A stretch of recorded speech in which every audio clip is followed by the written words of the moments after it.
Hey, you must be Sarah. It's great to finally put a face to the name. Yeah, likewise. I've heard a lot about you. All good things, of course. Well, you know what they say. Word gets around. It's nice to meet you in person.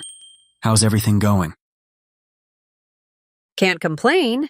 Just trying to stay afloat, you know how it is. Oh, I hear you. Same boat here. Anyway, what brings you to this neck of the woods? I've just been checking out the area. Figured I'd kill two birds with one stone and finally meet up. Glad you did. It's always better to meet face to face than to be stuck behind a screen. Absolutely.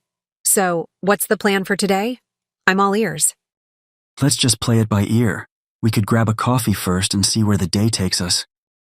Sounds like a plan. Lead the way. Put a face to the name. Meeting someone in person after knowing their name. Word gets around. Information spreads quickly among people. Stay afloat. To survive or manage through a difficult time. Same boat. Being in a similar situation as someone else. Neck of the woods. Refers to someone's local area or neighborhood. Kill two birds with one stone. Achieving two things with one action. All ears. Giving someone your full attention to listen. Play it by ear. Deciding on actions as things develop, without a fixed plan.